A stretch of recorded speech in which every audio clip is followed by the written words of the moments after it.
Today I'm going to show you how to put together your chemistry interactive notebook. So what you need to have before you get started is your notebook, to be used only for chemistry class. You need the two handouts you got in class last time you saw me. So the first one is the table of contents page. The second one is the guidelines for the chemistry interactive notebooks, which looks like this. There's a rubric page on the back, which has a lot of details in it. You also are going to need some Scotch tape and then a pen or pencil to put it together.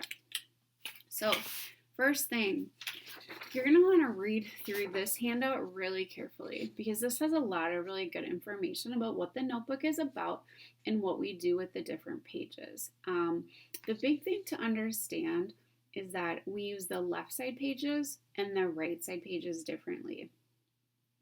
Right side is generally used first because the right side pages are for our input, new information that we take in. So this might be notes, it might be lab data, it might be observations that you make, but it's some sort of new information. The left side page is used second, usually, because the left side page is used for processing or output. So you take in first and then you put out what you've learned. And that's what goes on your left side page. So read through this handout really carefully so that you can understand what are some different ways that you might show output versus input, how those are different, what they might look like. So I'm going to show you how to put this together, and then later on you guys are going to go back to this and you're going to read through this pretty carefully and then do some output with this page right away. So the first thing that you want to do is to open up your notebook and take your first page. The very first page is not going to be numbered, but it is going to have your table of contents. So take your table of contents, you're going to tape it.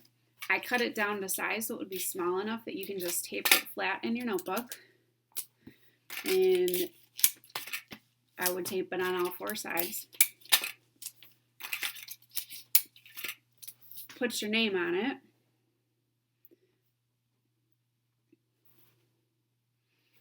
So you have something now that looks like this. Okay, it's taped into the very front page of your notebook. Here's my cover, and the very first page is my table of contents. Now, the next thing you need to do is that this is not going to be all the pages we use in our notebook. I told you to get a big notebook, right? So we're not going to use just these 33 pages. We need way more than that. So turn to the next page. Skip it, leave both of those blank, turn another page, skip it, leave both of those blank. Those are all going to be for future table of contents pages. As we go through the year, I'll give out a new table of contents or you can create your own, but we'll use them as we go throughout the year. So we've had so far 5 pages, right? 1 table of contents, 2, 3 here, and then 4, 5. None of those are numbered. Then flip to the next page. Now we're going to start with our page 1. So page 1 is going to be where we put our chemistry interactive notebook. This is called page 1. It's an odd number, so it is on the right. Odd number pages are always on the right. We are going to put something on this left side page, but we're going to call that page 0 because it's going to be output. So we'll come back to that. You'll see that later on in your virtual lesson. So this is what I like to do with my pages here. You can do this one of 2 ways, and it depends a little bit how your notebook is, what size it is, and how it is set up. One way to do this, like my piece of paper is exactly pretty much the same size as my notebook page, so I could just tape it in like this. That would be fine. I would have to, be really close to the top, but I can do that. Another way, and this is the way that I generally prefer, is that I take my piece of paper and I fold it upwards like this. Not all the way, just like maybe a third of the way.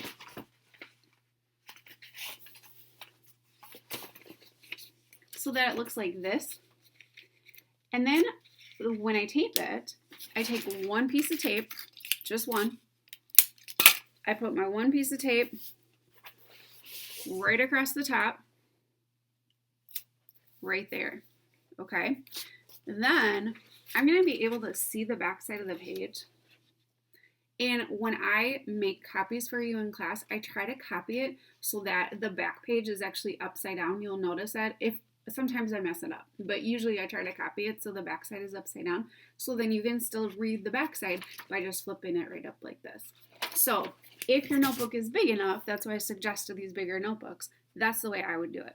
If your notebook is a little bit smaller, do the same thing, but you can take your handout and you can just tape it sideways. So you might just go like this instead, which that works fine too. Then you just have to turn your head to the side to read it, but that works fine too for people. So either of those two options. Please don't just let your paper hang out the bottom if it's too big. Do make sure to fold it so that it fits in there and you don't have little like edges hanging all around, because that gets really messy and then things tend to start to like fall out and get really messy and it's hard to take care of that way. So now we have our page 1. So now our next step is we're going to start to number the pages. As I mentioned, this page right here is page 1, so I'm going to number that.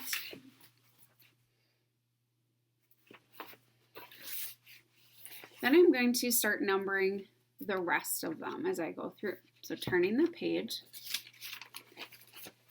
I have page 2 right here, and then I have page 3 over here. So I'm going to number those.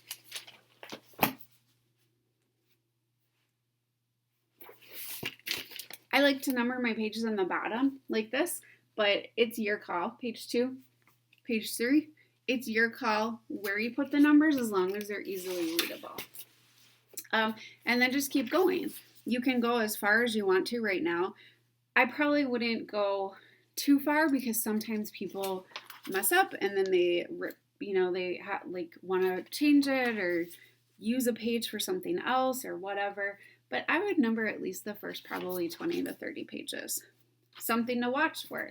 So now I'm up to pages 10 and 11. Something to watch for is to remember your even numbers are all on the left side pages. Your odd numbers are all on the right side pages over here. And keep numbering as much as you want to. Do definitely leave some pages in the back. Don't number all of the pages because for sure you're going to want to have some blank ones just in case you need to like rip something out or use it for something else or whatever. So then we're going to go back. We're going to do your processing. So read through my instructions. After you've read through this handout really carefully, both sides, you see what it's all about and what are the things that I'm really looking for. We'll talk more about the rubric in class, and especially as we get it closer to the end of the first unit and like turning it in. But especially the front side, read that really carefully so you understand the difference between input pages and output pages. Then you're going to take and you're going to do your first processing, your first output. The output pages always face the input pages. So the output pages on the left, these two things should be about the same topic, always. As we begin the year, everything that we put on the output pages for the most part, I'll tell you what to do, but as we go through the rest of the year, you're going to start having more freedom to do what you want. So as we get into later on in the semester, I might not tell you exactly what to put on your output page, but you're going to be at a point in your notebook at that point where you know what output is, you know what some types of output is, you know what some types that might be appropriate for everything that you do, so you'll be able to figure it out and put it on there. But that's to come. That's down the road. It's baby steps. We start with scaffolding, and I'll start by telling you this is what would be our output for today. So read about in the BB9 instructions for today, what are you going to write for output after you read through this really carefully, and write yourself the summary that I asked for and the questions that you have. And then we'll go over the questions next time in class. And then go back to your table of contents, and now we're going to fill in our first 2 pages. So when I give you a handout, it will always have a title on it. That's what you can put in your table of contents for the title. So for this handout, Chemistry Interactive Notebooks, is what you can call it. You can call it something else if that makes more sense to you. It's just about what makes sense and how are you going to be able to find things if you need to go back to them. So that's what you would write for that. And then on the left side, this is our page 0, so there's no page number there. The left side page would be just a description of what that is. So what it's going to be for you is summary. It's a summary and questions about your interactive notebook. And so that is what you would write there. So in our table of contents, the left side and the right side pages, these two topics should always be the same topic. These are the two pages that face each other because the odd numbers are always on the right, the even numbers are always on the left. So if you have any questions, send me a message and I will get back to you.